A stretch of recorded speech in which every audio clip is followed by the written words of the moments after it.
Of the Pittsburgh Board of Education. At this time, please turn off all cell phones and any other electronic device that may interrupt the proceedings this evening. Will everyone please stand for the Pledge of Allegiance? Pledge allegiance to the flag of the United States of America and to the republic for which it stands, one nation, under God, indivisible, with liberty and justice for all.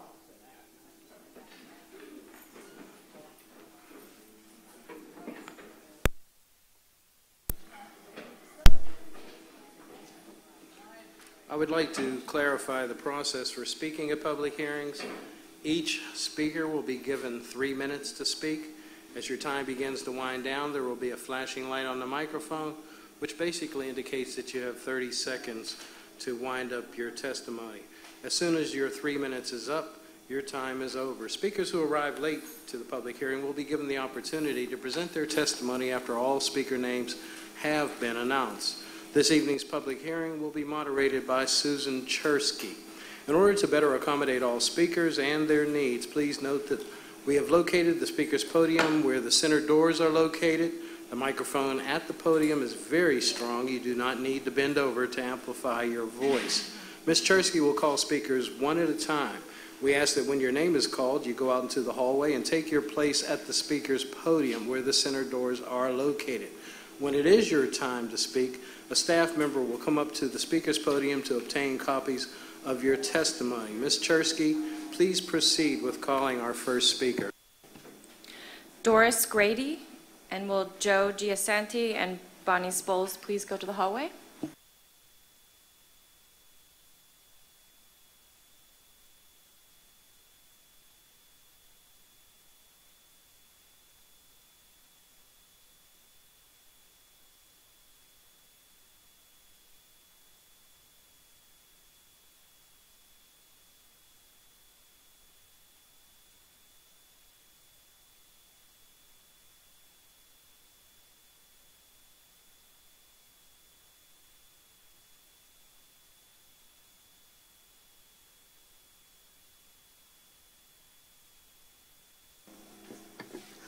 I am here to strongly urge you not to expose our children to Planned Parenthood and its racist beginnings. I would suggest that things are much worse even than they used to be. As a taxpayer, I expect this board to do its due diligence when implementing a program for our children. If you go to YouTube and search Planned Parenthood Exposed and listen to the report from an ex-Planned Parenthood director, Abby Johnson, who comments on an undercover video taken at a Planned Parenthood, a counselor tells a pimp where he can take his 15-year-old pregnant working girl for an abortion and adds, "You didn't hear this from me." The pimp informs this woman that some of these girls are illegal and that there are no parents to give their consents, but they will treat them. I'm just very surprised that you would allow this group into the schools, especially given their the film Mahafa 21, The Black Holocaust. I'm absolutely shocked that you knew of this film and still recommended this group. To as diverse a population as we are blessed to have in our schools, you have to be oblivious to the ramifications of allowing this group into the schools. I think it's an insult to our black community. Having this group into the schools means that you are in effect endorsing Planned Parenthood to our children. You are sending them to their doors. These decisions belong in the home and certainly not in an environment that is devoid of the values and principles that are taught in most homes. I want to speak to you from a grandmother's heart. When I or my children speak to my grandchildren about sex, it's not done in a vacuum. Our words come from traditions of faith and family. For many of us, sex is described as a sacred union, one that brings with it the possibility of the co-creation with the creator of another human being. You can't do that here because the creator doesn't exist in your schools. Children are the worst for that emptiness. Planned Parenthood tells children that what sex is, how to do it, how to use birth control, and if it fails, where to go to get rid of the cluster of cells in their uterus. Then they tell them to say no to sex. Well, gee, guys, why would anybody say no to sex? Sex is simply something everyone does at some point, and like one young lady told me, she knew all the bad things that could happen, but she was curious. All the consequences are gone, so why not have sex? It's like a new toy, and they want to play. And if their birth control isn't working, well, they are free to make the decision to abort. Unfortunately, no one tells them that they have to live with their decision. No one tells them how to do that.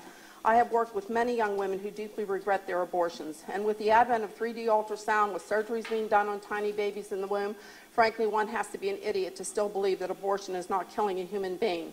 Are young girls and young boys ready to make that decision and then live with it? Sexual activity affects young girls and young boys, and you should check that out. Also, while on YouTube, check out the undercover video featuring the Planned Parenthood clinic worker instructing a 15-year-old girl on the techniques of S&M. They are just so with it at the local Planned Parenthood. As a grandparent, I expect this board to respect the boundaries of my family. Some things... Thank you for your testimony. Joe Giasanti.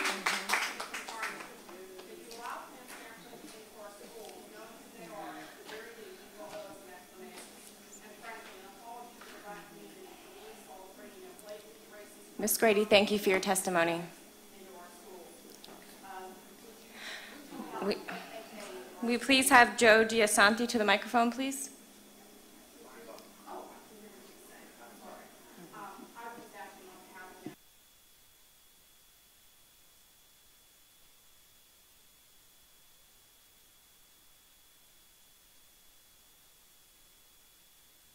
Hello, I've spoken with the board on previous occasions in 2014 concerning my situation. I'm the teacher whose employment was terminated in June of 2013 in spite of being the highest rated teacher in the district. The reason for my termination at that time was that my performance was labeled unsatisfactory by my principals, who also claimed I was an ineffective teacher. At those meetings, I shared with you my teacher ratings as well as my results on the student survey. At that time, you saw that my overall teacher ratings were among the highest in the district for 2011-2012 and were the highest in the district in 2012 and 2013. What makes the fact that I was able to attain the highest ratings possible even more remarkable is that I accomplished the feat while teaching at the school which had the lowest overall rating throughout the district, the entire district. My results in the student survey were also higher than the scores of all the teachers at the school which I was teaching. In addition, it was higher in 6 out of 7 categories when compared to my peers throughout the district, except in one category where I was in line. After those meetings, I had the opportunity to speak with several of you who expressed great concern as to how a teacher with stellar ratings could be labeled unsatisfactory and terminated for being ineffective. Each member I spoke with also said they empathized with my situation and wished there was something they could do to help me. Well, now there is something you can do. I am currently involved in a board hearing which concludes on July 7th. The purpose of the hearing is to determine whether I was an unsatisfactory teacher or, as my results indicate, was not only satisfactory but was an exemplary teacher. It is your vote that will determine my fate as a Pittsburgh Public School teacher. Therefore, I'm respectfully asking you to consider all the evidence in this case. I believe that when all the evidence is considered, you will find that I was a more than satisfactory teacher who was extremely effective at building my students' confidence, helping them grow as students, and raising their academic achievement. I trust that in the end you will come to the conclusion that I was certainly not an unsatisfactory teacher and should never have been terminated. I am confident that after you have considered all the evidence, you will see that I am an outstanding educator with strong motivational skills who cares deeply about his students and knows how to bring out the best in them. On behalf of myself and my entire family, I would like to thank you for your time. Thank you very much. Bonnie Spoles.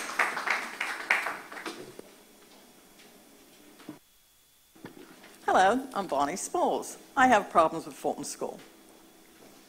It's very nice not to spend an hour every day honing up on my Microsoft Movie Maker skills with kids trespassing. But there will be signs greeting the parents and students at Fulton this coming school year. There will be private property, no trespassing, and My Fence Matters signs posted on my property. At the end of the school year, I was subjected to threats of physical harm by parents and continued trespassing by the criminals in training that attend Fulton School. The entitled parents, escorts, and students at the school have no respect for property owners or the property of others while demanding that we allow them to do whatever they want to our property. The school is a bad neighbor, making a struggling neighborhood worse. I am weary of your inaction. Fluttering around and saying that you're taking action is certainly not, in any respect, the same as taking action. In this case, the difference is quite clear. I want the school board to purchase and install a fence that cannot be destroyed by your students. Were it not for the school, this trespassing and wanton destruction of property would not be occurring for the 20th month in a row. Be prepared for the signs and more videos on YouTube. Look for Fulton School, Trespassing, and Pittsburgh. Thank you, as always. Christine Lewis, and will Sarita Gordon, Brandon McKinley, and Jen Branson go to the hallway to prepare to speak?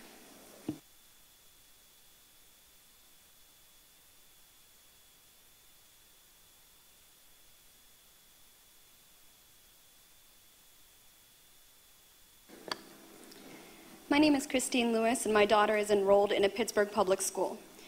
I have come to speak today on the matter that was decided upon in February of 2015. This is the matter of 5.08 that states, quote, Board of Directors of the Pittsburgh Public Schools authorizes its administrative officers to approve a memorandum of understanding with Planned Parenthood of Western Pennsylvania to provide sexuality education programming to middle school students, end quote. I believe Planned Parenthood and its curriculum intends to encourage our children to be less than they can be. I am distraught, angry, and very displeased that the board would allow this organization to coach our children to fail in the area of protecting their health, hearts, and minds. I am asking as a parent in the city of Pittsburgh for the school board to consider the effect that Planned Parenthood's curriculum may have on our students and children. I viewed the legislative meeting from February 25th, in specific the discussion of the Memorandum of Understanding regarding Planned Parenthood. In the legislative meeting, Dr. Allen, Assistant Superintendent of Student Support Services, stated, and I quote, Pittsburgh Public School is in the position of working with a number of partners, and even with the partnership with Planned Parenthood, we still need more partners. And, quote, there are other programs out there. We welcome the opportunity to be able to work with additional partners because we have a wide range of needs that usually one partner is not able to meet completely, end quote. As discussed in the meeting, I would like to offer a program that I am affiliated with called In the Know. The program director has a sexual risk avoidance certification through the NAEA, and the entire speaking team has all of their clearances up to date. The In the Know program speaks in schools at no costs, nor do they rely on grant money. There are programs for 6th graders, middle school and high school age students, as well as parents. The In the Know program is currently undergoing an evaluation by a university to categorize it as an evidence-based program. The In the Know program would be an excellent partnership to the Pittsburgh Public Schools. I've left brochures for everyone to see. I agree with board member Sylvia Wilson that we need to arm our children and equip them with education so they are better informed to make decisions. However, I do believe wholeheartedly that every child needs to be empowered and find motivation to live full, happy lives, healthy lives. I fail to understand why we as a society have given up on this new generation, assuming they will fail when it comes to setting high standards for themselves. We do not need to arm our students with explicit cartoons of naked men and women engaging in intercourse. As a mother, graduate student, and resident of Pittsburgh, I ask the board repeals the decision to approve a memorandum of understanding with Planned Parenthood of Western Pennsylvania. Whether or not this decision is repealed, I also ask that the board considers other options for partnership with organizations to speak on this sensitive matter to our sensitive children. Thank you. Sarita Gordon.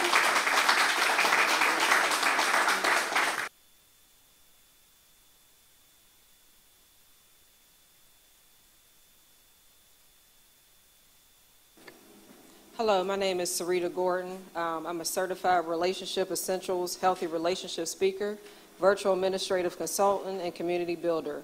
I appreciate this opportunity to speak to you as a relationship speaker, educator, and administrative consultant. My background consists of being actively involved in various community and educational programs for about 9 years to date. In the past, I've worked with numerous schools and educational programs such as Community Education Partners, Providence After School, Pittsburgh Cares, PILA, Girl Scouts, PA Lift, and currently Real Essentials. After transitioning my career from communication to the educational field, I witnessed the many failed attempts that educational programs and startup schools could not provide the effective strategies to rehabilitate the behaviors of our broken youth. The youth that I found acting out and being exceptionally truant, chronically acting out in the classroom, and getting involved in sexual deviant behavior. This behavior saddened me because I viewed how it affected the children I was working closely with in the daytime, and as I witnessed them as I am a city of Pittsburgh homeowner. I knew in my heart that there had to be a solution to the problem that I was witnessing in my neighborhood and schools that I was serving. The youth that I mentored and taught in the classroom were slowly becoming victims of their poor choices and the consequences that come behind it. Prior to becoming a contractor healthy relationship speaker, I took the initiative to research and search for a curriculum that will build the skills that will assist the children in my community to make better healthy relationship choices. I drove on my dime all the way to Erie, Pennsylvania to become a certified healthy relationship speaker. When I began to use the program to teach the youth in my church and in community programs, I witnessed how this free program had the ability to start a dialogue in the classroom and the truth behind love, relationships, and building core skills in decision making. Real Essentials help students to develop impulse control, self-regulation, and personal power through fun, interactive classroom activities. We have been in Woodland Hills Junior and Senior High, North Hills High School, North Allegheny Intermediate High School, and Fox Chapel Area High School. And I witnessed how one of the activities that I've done, Love versus Infatuation, with the students within the Woodland Hills School District, I've seen the reactions of my students that they didn't know the definition of what love truly meant. They lacked the ability to clearly separate knowing the difference between love and feelings of infatuation, and didn't know what infatuation even meant. It helped students gain a fresh perspective on the behaviors they were doing through. Thank you for your testimony. Brandon McKinley.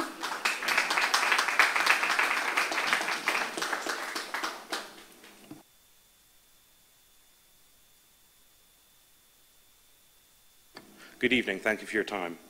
There's hardly a single aspect of growing up more formative than sexuality education. Whether in school or in the home, it implicates so much of who we are and who we become, our identities, our relationships, even our view of life itself. Of course, this is why sex ed is such a cultural battlefield. Everyone believes their values are the best, healthiest, most wholesome, and would like to pass those on to their children. We must respect their ability to do so, their right to do so, but at the same time, there's no way to teach about sexuality in a value-free way. So some values will be reinforced in school and others will not. Since this issue so urgently implicates the parent-child relationship, it is essential that parents have a say in curriculum decisions. But when this board entered into a memorandum of understanding with National Abortion Business Planned Parenthood, no such consultation took place. Indeed, very little, if any, consultation happened within the board itself. In this crucially important area of education, not only were a particular set of values approved without consultation, but a particular messenger of those values was quietly rubber-stamped. A messenger that views children as sales leads, that enforces abortion quotas in its clinics, and that profits from risky sexual behavior. Here is my challenge to you. First, let the public know how the decision to invite Planned Parenthood into our children's classrooms went down. It's obvious that normal procedures were not followed, and that the issue was hashed out between some board members and Planned Parenthood in private. If there's nothing untoward, then let us know. Show us. To that end, the national legal organization Alliance Defending Freedom has filed a right-to-know request for documents related to this issue, but has thus far been stonewalled. Please expedite this request so parents can know what happened. Second, I urge you to rescind the invitation to Planned Parenthood and to enter into a proper period of consultation with parents and the wider city community. This decision affects all of us. Your seal of approval on Planned Parenthood sends a strong message to our children and to the community as a whole, a message that, given the organization's history and present, is deeply troubling to many. It may be that after proper parental and community consultation, you decide to proceed with Planned Parenthood. I think that would be a terrible mistake, but at least it would be a mistake forthrightly made. Right now, your decision has the appearance of collusion with a politically powerful business to circumvent the very families you serve. Thank you for your time. Jen Branson, and will Janice Brown, Amy Murphy, and Geraldine Marengo please come to the hallway?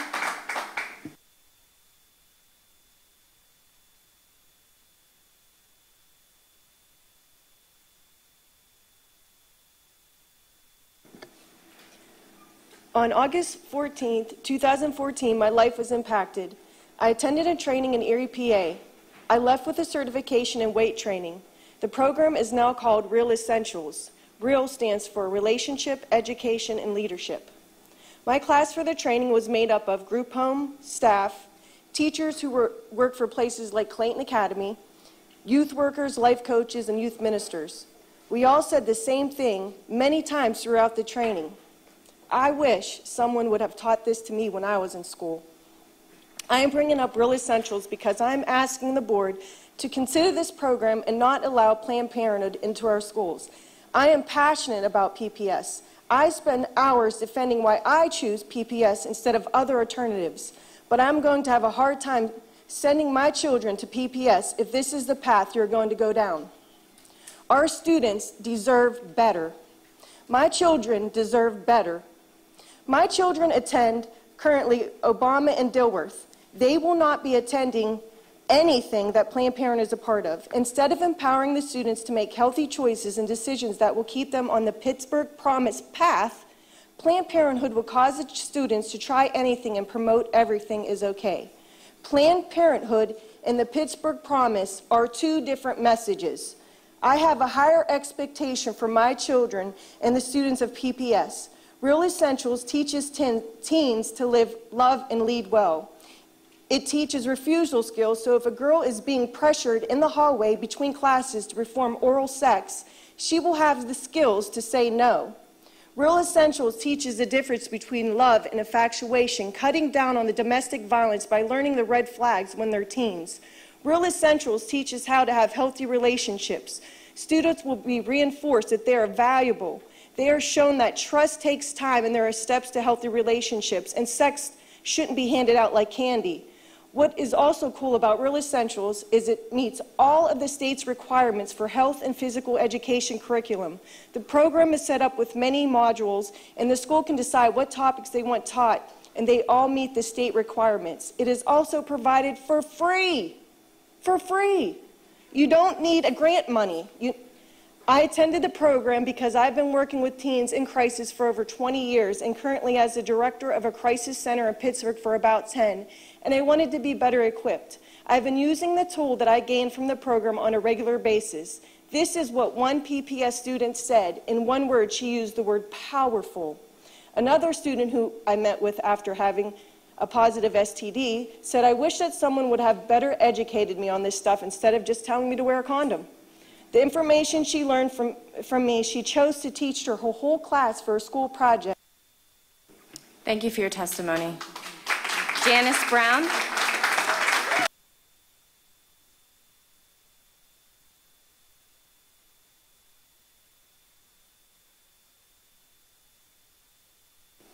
Good evening, everyone. My name is Janice Brown. I'm the Vice President at Action United. There should be an end to all this nonsense with kids being suspended, especially kids through kindergarten to 5th grade. We have been here a couple times, and we haven't seen any real improvement with kids being pushed out of school. I feel that it's important for the board to lend your ears to hear this very important message that we are trying to get out to save our children from being misled. I don't think that kids understand why they are being suspended. They don't know why they act that way. The school should take time. Kids that have a lot on their mind, a social worker should see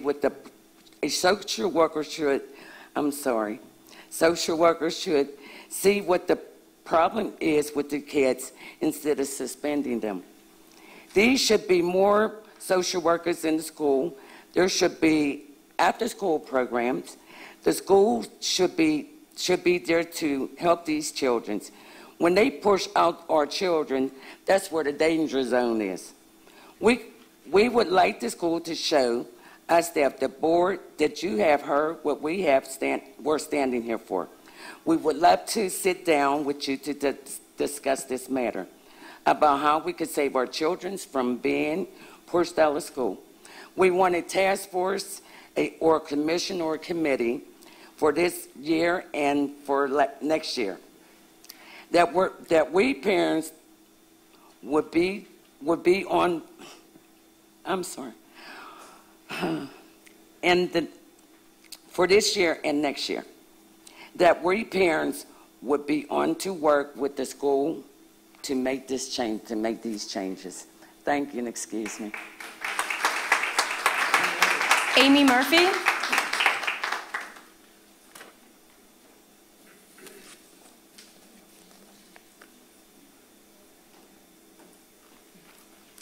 I'm so grateful to speak to you all today. My name is Amy Murphy, and I'm a Pittsburgh resident and alumna of Carnegie Mellon University. I am also the founder and executive director of Life Matters Journal, a local nonprofit dedicated to the abolition of all aggressive violence.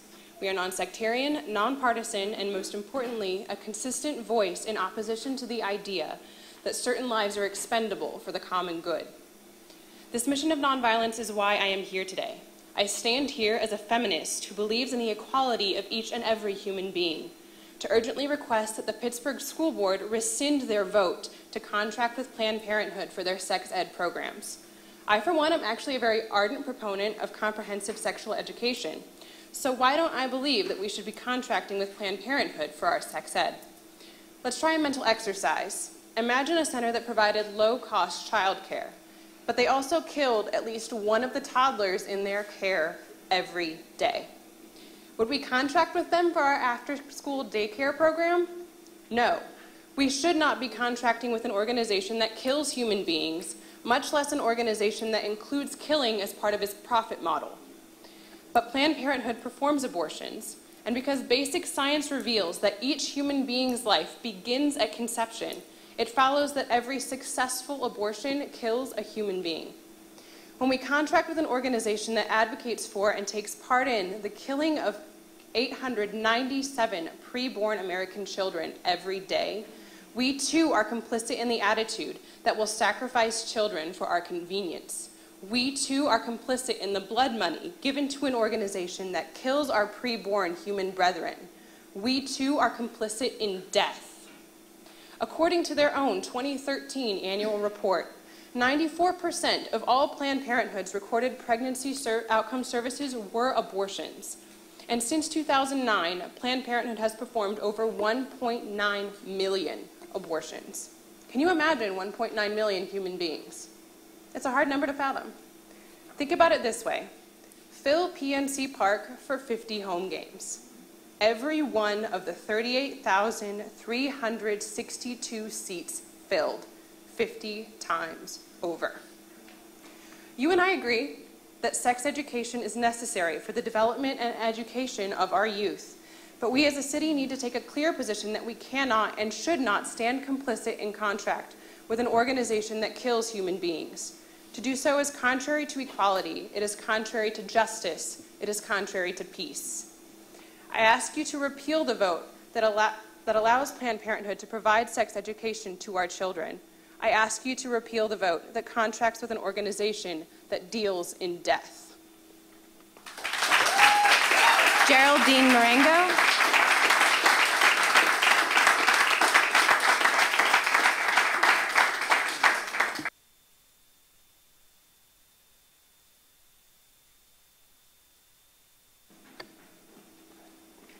Ladies and gentlemen, Geraldine Marengo has the awesome privilege and duty as a Christian into our society to welcome into her home and care infants whose mothers are unable to take them home when they leave the hospital. Whatever problems these mothers have, it is most important that every child born receives the comfort, love, care he or she deserves as a citizen and a child of God. I think you'll agree to that, As she cares for babies, she realizes more every day the importance of family, faith, and fidelity. There is no other good way to ensure the future of our society. Planned Parenthood's business is contraception and abortion. In 2012, there were 2,366 babies killed in their building on Liberty Avenue. The children of Geraldine have come from hard circumstances. They need to know how precious they are. They need lots of love. She does not want Planned Parenthood teaching their values to her children. There are other programs that promote the sanctity of human life, that promote respect for every human person, that encourage good, healthy relationships and family solidarity. And I didn't realize that Real Essentials would be here. I know it is a solid program, free, taught by trained personnel, and that they are already teaching in 12 suburban school districts in our county. They follow a national curriculum that addresses bullying, homosexuality, and lifetime monogamous relationships. And I'd like to ask you about your children. Would you bring Planned Parenthood into your house to teach your children about sexuality? If not, please don't bring them into the schools to teach Geraldine's children, my grandchildren, about sexuality. I am here to ask you, please, to search for a program that teaches good, healthy values for our children, and thank you for listening to my concerns. Thank you. Margaret Anderson. Geraldine was sick today. She got sick tonight and couldn't come, so I came. Margaret Anderson, and will Natalie Grabowski, Mercedes Williams, and Mike Aquilina please come to the hallway?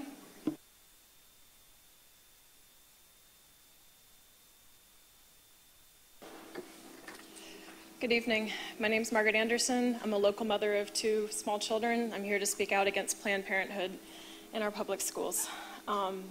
I'd like to begin today by reading from the Pennsylvania Code, specifically the preamble to the Abortion Control Act, signed into law by Democratic Governor Bob Casey. Quote, "The common and statutory law of Pennsylvania shall be construed so as to extend to the unborn the equal protection of the laws and to further the public policy of this Commonwealth encouraging childbirth over abortion." Let me repeat that last line. It is the public policy of this Commonwealth to encourage childbirth over abortion. That's why I hope, of course, that this is the public policy of the Pittsburgh Public Schools as well. All of us here would prefer a culture, I hope, where life is welcomed and nurtured, not snuffed out. And after all, the Abortion Control Act is the law.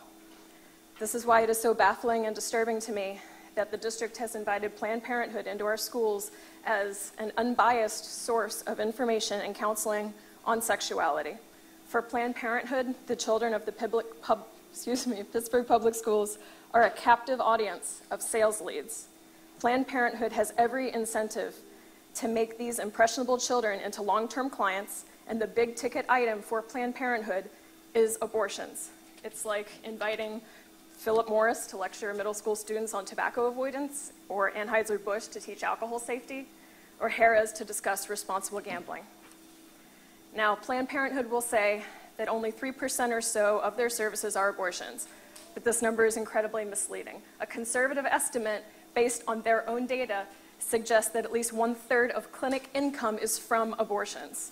After all, abortions are the most expensive item on the menu, and it shouldn't surprise anyone that Planned Parenthood has abortion quotas and distributes awards based on exceeding those quotas. But perhaps the most stunning number is the percentage of Planned Parenthood's pregnancy services that are abortions. 94%. If 100 pregnant women walked into Planned Parenthood, 94 of them will get an abortion. And based on recent figures from Pennsylvania, 0 would get an adoption referral. That's not encouraging childbirth over abortion. that is handing our children into the arms of a giant abortion business. That's placing the bottom line of a politically connected corporation above the well-being of the children of Pittsburgh. That's irresponsible. I urge you to reconsider inviting the world's biggest abortion business into our schools. It makes a mockery of our state's commitment to life and of your duty to our students. Thank you. Natalie Grabowski.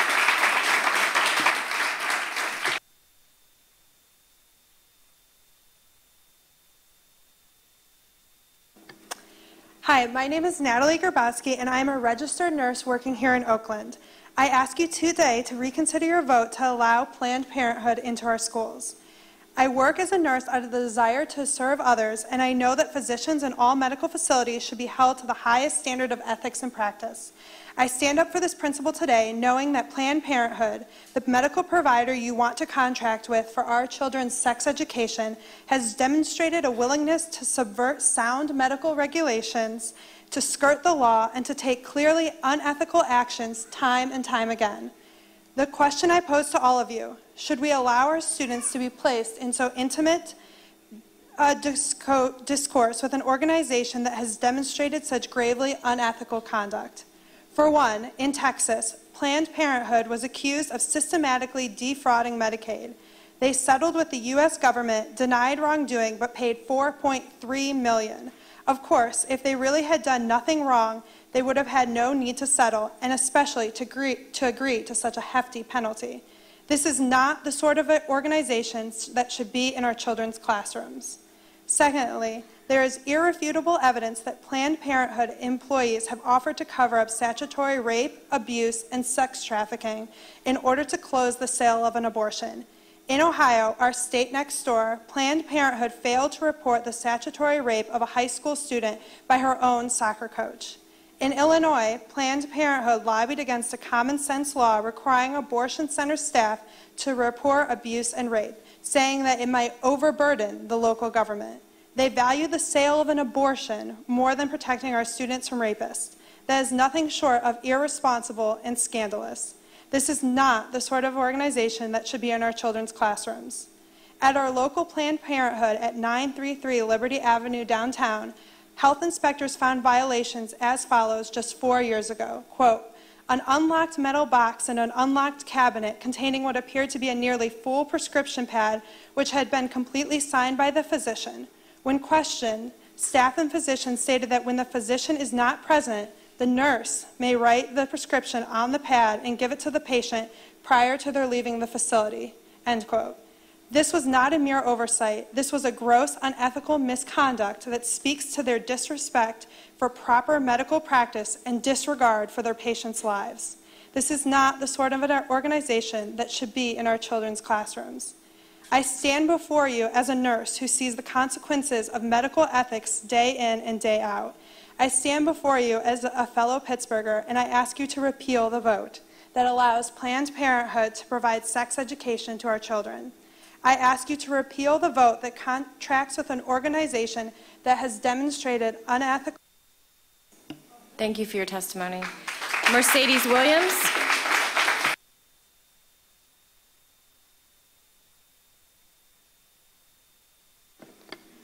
Hello, my name is Mercedes Williams. I am Program Manager of the Hill District Education Council.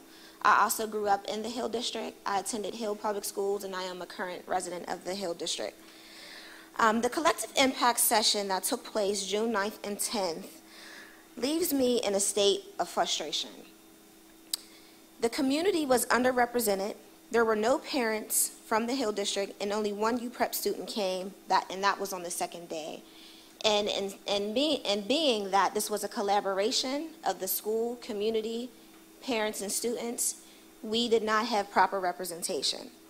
Maya Design and Pittsburgh Public Schools' shared vision was not thoroughly explained. We do not know the goals and the projected outcomes of this initiative. And there is a demanding and pressing need of the community for Pittsburgh Public Schools to present the plan that is being implemented, reflecting the results from the collective impact session from the 9th and the 10th of June. And how can any plan be moved forward or voted on if the community, parents, and students have not seeing the results from the 9th and the 10th, the collective impact meeting. How can PPS truly say whole child, whole community if you do not truly mean that? The community's voice has been heard, yet we are being ignored. The community was not at the table when Pittsburgh Public Schools decided on what consultants to bring that will help implement this plan, nor were we considered when Pittsburgh Public Schools decided on the professional development for the UPrep staff and teachers that are also being implemented through collective impact. Because the community was greatly outnumbered by school staff and administration, and there was a great number of whites than any other ethnic group at the collective impact sessions, left the community's voice, thoughts, ideas that we feel are important pushed to the side.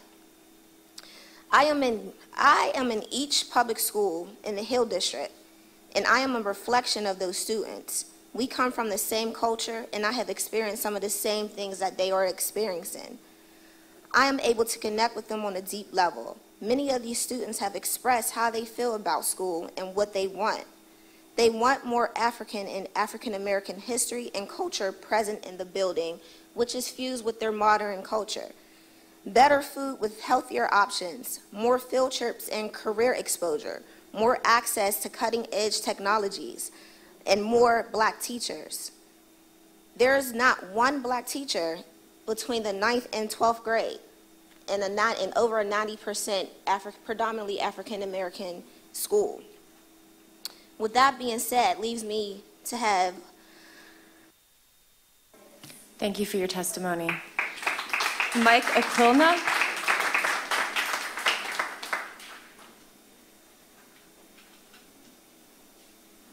Good evening. As a lifelong Pittsburgher, I've always been impressed by our city's unique ability to bring people together to achieve mutual civic goals in spite of their differences. The belief statement of the Pittsburgh Public Schools confirms this, saying that a commitment from the entire community is necessary to build a culture that encourages student achievement. In light of this, I was baffled to learn that the school board voted to enter into a partnership with Planned Parenthood of Western Pennsylvania with the intention of facilitating a grant to outsource sex ed programming for our middle school students. Regardless of your personal beliefs on this organization and their history and their practices, the fact is that they're an extremely controversial organization and the subject of much division in our community and across our nation. I'm surprised that our school board, which seeks to bring the Pittsburgh community together for the sake of our children's education, would choose the most divisive possible option for a service that can be provided with so many other resources, including our city's own professional, qualified educators. Whether the organization is liberal or conservative, divisive political organizations, especially ones as controversial as Planned Parenthood of Western Pennsylvania, have no business in our city's public schools and no business being the beneficiaries of our tax dollars. And I'd urge the board to reconsider this poorly thought out decision and consider other solutions that don't compromise our students' education and also do not outsource to a controversial organization. Thank you. Salah Udine, and will Thomas Tresky, Jennifer Jones, and Rachel Lanham come to the hallway? Good evening. Thank you for being here this evening. I'm Salah Udine, co-chair of the Hill District Education Council.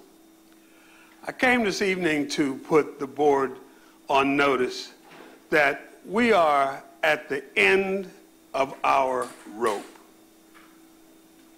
We got that way after discussing the collective impact program and whether or not we asked questions, whether or not it was going to move the dial on academic performance in Hill District schools. Hill District schools have been floating along the bottom for years. When Roosevelt came with the right-sizing program and closed 3 of our neighborhood schools, he asked us to just be patient. They were going to give us a college preparatory high school. That school does not deserve to have Margaret Malign's name on it, and it has not performed, and no matter how long we complain, No changes are made from top to bottom. And now we're being asked to consider a collective impact study.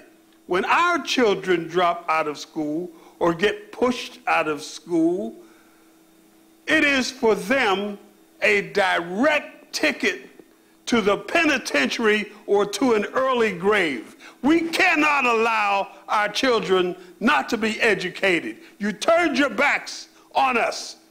You never did deliver the things that you promised at Millions, and now you want us to co-sign a collective impact program. We asked you, will it improve this performance? You said no. To you, we say no.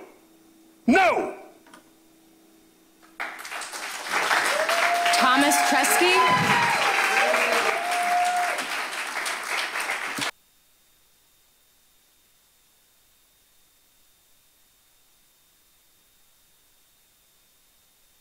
Thomas Tresky.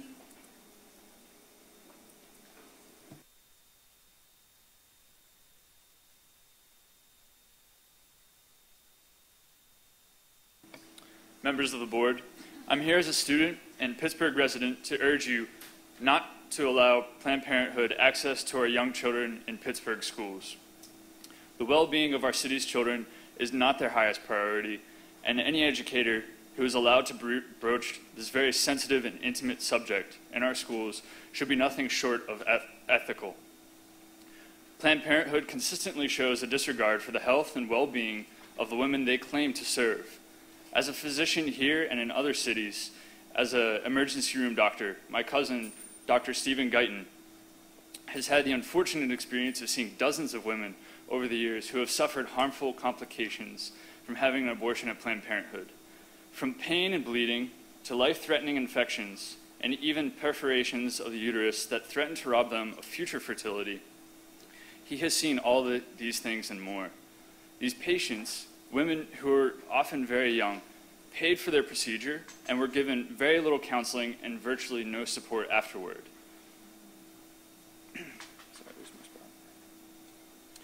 They would tell him and his colleagues that when they call Planned Parenthood to say they're having a problem, they're told there's nothing the facility can do to help them.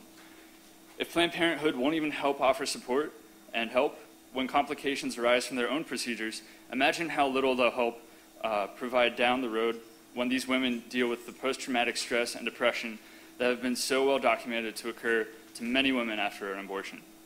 Such an organization clearly has some serious problems with how it prioritizes the mental and physical health needs of women.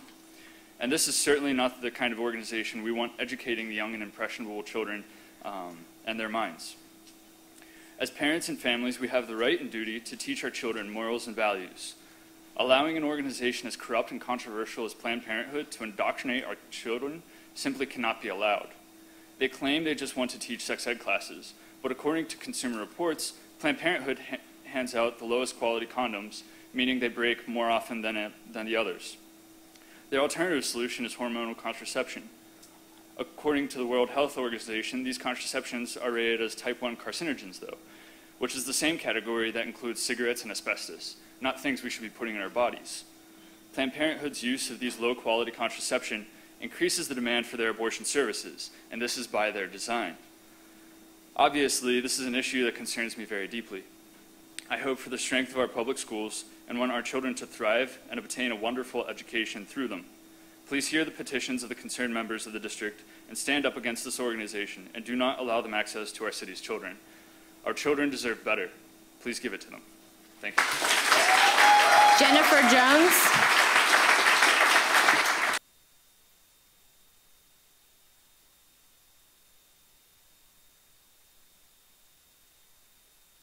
Hi, my name is Jennifer Jones. I am a parent, but also a leader and a board member of Action United. Action United is a parent and community members like you that come together and fight for justice. My daughter was suspended over and over again as a kindergartner for things like running down the hallway and not getting in her seat. She didn't do anything violent. She was just being a curious, energetic child. Why can't she do her work in school and in-school suspension? Why did they push her out of school? Many times I had to leave work to pick her up from school when she was suspended. The school wasn't paying my wages.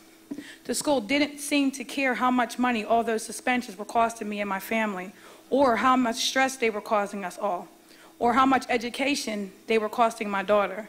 They didn't seem to see how much suspension costs my daughter and my family and so many other families. Other parents out there, you know you are not alone.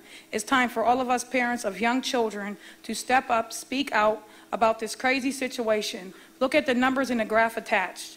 We also have to be very straight about the fact that all of the suspension of such young children is racial, because with zero tolerance policies, Bree was not only suspended but put on the news. White kids don't create that response.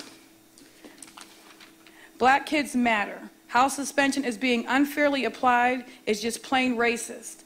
I finally got sick of how my daughter was being unfairly suspended, so tired of the lack of support, I pulled Bree out of public schools and put her in Agora Cyber Charter School.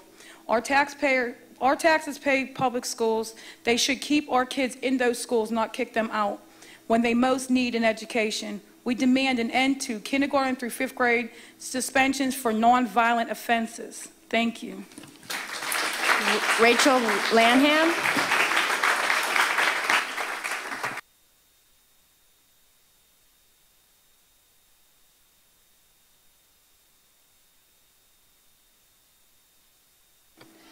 Hello, my name is Rachel Lanham, resident of Mount Oliver, wife, and concerned mother of 3 children, 2 born and 1 preborn. A wise man once said, "One of the many problems of our times is that many are schooled, but few are educated." Today I ask, what is the purpose of sex education? Who is responsible for relaying this information to our children? And how should that information be conveyed? We all agree that sexual health is important, but how we go about this very delicate education will make all the difference in how our children view sexuality, commitment, and family as they grow older. After a review of the textbook Planned Parenthood often uses in middle school sex ed, It's Perfectly Normal, I only see the focus as satisfying one's physical urges. There is no regard for holistic respect for sexuality and as a fully integrated into the human person. Outraged parents from other school districts who have had sex ed through their Planned Parenthood protested when their students were introduced to It's Perfectly Normal because of its graphic, explicit drawings and references that engaged intercourse, masturbation, sex toys, and bondage. The publishers claim this book is for children as young as 10 years old, yet I have done a brief review of the book and found the images and topics that are unsuitable for children that young. It fills the children's minds and hearts to reflect using each other's bodies and does not teach healthy sexuality. It prepares young minds and hearts to fulfill every urge they have, not by love as a commitment, but through sexual promiscuity as ages younger and younger. Carol Everett, a former owner of 4 Planned Parenthood abortion facilities in Texas, revealed that the materials she and others used in the industry distributed as sex education were designed to encourage abortion. She said, "We have a whole plan that sold abortions and it was called sex education." She said the sexual material and the educational talks were designed to break down their natural modesty, separate them from their parents and values, and become the sex expert in their life, so they turned to them. Sexual education ought to include parents and thereby encourage dialogue and openness. Hiding one's normal sexual questions at such a young age only aids to break down on family communication. I asked the school board before making this decision, did you accept other bids? Did you share the program with parents? Do you find it truly educational? Does it encompass the whole person or merely reduce us to our parts? As a parent who will be bringing up children in the Pittsburgh School District, I ask that you repeal the vote that allows Planned Parenthood to provide sex ed to our children. Please consider a holistic approach. Thank you. Pamela Harbin.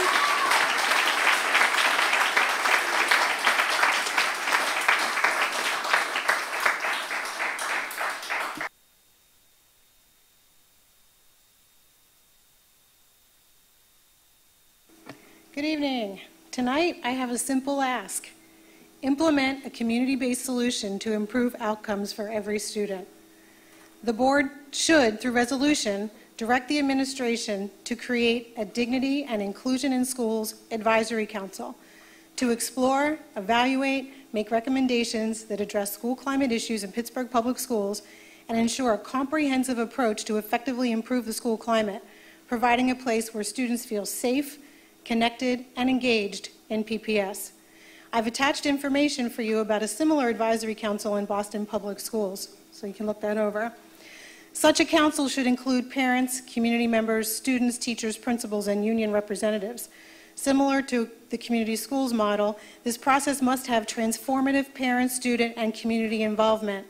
I'm disappointed to hear about the lack of community participation tonight in the collective impact initiative. Historically, the district has adopted best practice approaches to improve school climate with little or no success. A considerable amount of money has been spent on such isolated efforts. Restorative Practices Grant is the latest example. The Dignity and Inclusion in Schools Advisory Council will serve to evaluate existing school climate data and policies, determine needs, recommend equitable strategies supportive of teaching and learning, monitor results, and contribute to the review of the District Code of Conduct and Discipline policies. The Advisory Council will also benefit from the work many national and local community groups are currently doing on school climate. Through the process of working with GPS to submit recommendations, we realize that only an institutionalized, inclusive advisory council will ensure the community voice is present in decision-making, including the creation of district policies, the amending of the Student Code of Conduct, and the allocation of efforts to improve school climate among our schools. I'm also submitting to you lots of data tonight. It'll be interesting to note that the conduct suspensions that we're asking for the moratorium on, we had 1,847 conduct suspensions for kindergarten through 5th grade. Now, that's probably a 1 to 3 day suspension. So if you look at it at 3 days, that's 5,541 days students miss school, K to 5. If it's in between there, it's 3,694. 5 schools, we have 34 schools that have K to 5. 5 schools had 100 or more conduct suspensions, not violent suspensions. And it's 5 schools, and that's kind of isolated because there were 25 schools that had 50 or less conduct suspensions. We need to look at this data. We need to look at it collectively and see what's happening, share best practices. There are 10 schools that have 10 or less conduct suspensions. There's 1 school that had no suspensions. I mean, we can do this work. We just need to come up. Thank you for your testimony. Mary Hall, and will Salita Hickman and Tony Hopper please come to the hallway?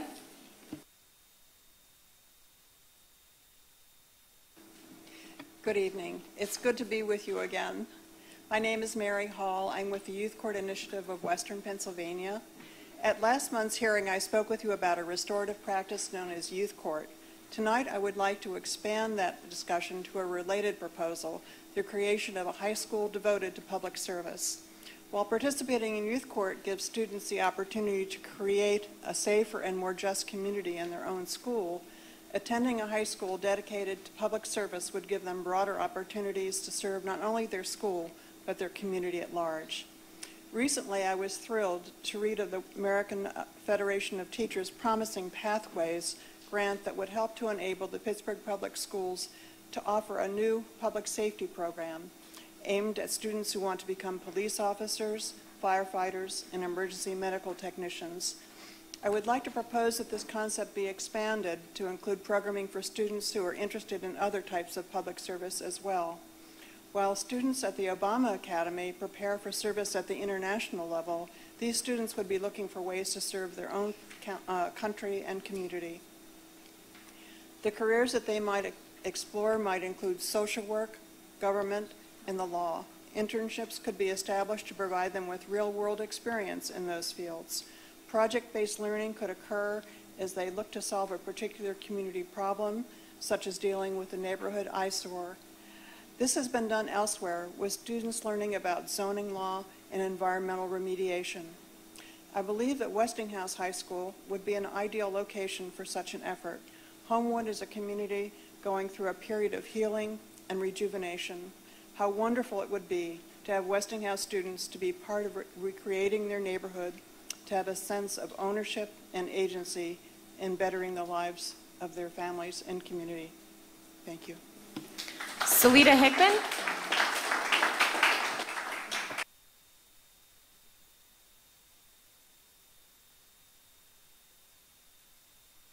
Tony Hopper.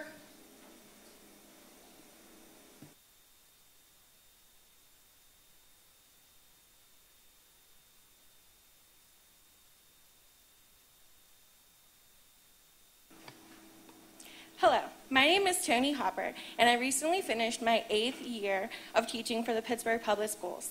Tonight, I am here to speak on behalf of the students, families, and staff of Pittsburgh Phase On. We are requesting that 5 kindergarten classrooms be made available for the upcoming school year. As you know, we are the largest elementary school in the city and serve the largest percentage of children that qualify for free or reduced lunch. We have a transient student population in a community with extremely high crime rates and a significant number of new students without formal school experience enrolling later in the school year. While these circumstances can make both home and school life unstable, our students come to school each and every day willing and excited to just learn. To adequately support their efforts and provide a much-needed stability in an essential, to adequately support their efforts and provide much-needed stability, it is essential we begin the year with 5 kindergarten classes. In the past, an additional kindergarten class has been added as late as January. These changes late in a school year disrupt our efforts to develop positive and productive relationships with students as well as families. Students at this age thrive with consistent routines. Opening a classroom after the start of the school year means students will be uprooted from their familiar environment. I do not have the words to express the power and importance of the bond between a student and their teacher. This relationship is essential at any age, but magnified for a kindergarten student. Despite our best efforts in choosing the children that transition to a new classroom, during the 2013-2014 school year, we witnessed students acquire new anxiety about school, become withdrawn, and express negative behaviors. I myself also had to hear that one of my students that transitioned said, "Miss Tony didn't want me anymore." Those words will sit on my heart forever. No child should ever even have fathomed that thought, especially in kindergarten. We strongly urge you to approve the addition of a kindergarten class. Your decision is vital to the foundation of our students' academic careers and promotes equality in our district. Thank you so much for your time. And I sent a petition signed by over 100 of our parents and families. Thank you.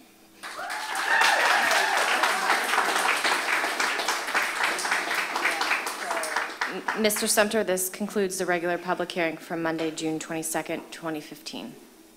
Before we conclude, Ms. Chersey, could you repeat names of those called that weren't here at the time? Oh, Salita Hickman.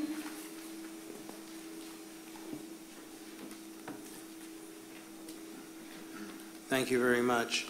We thank everybody for their engagement with the Pittsburgh Board of Education. This evening's public hearing is now adjourned. Thank you, and have a good evening.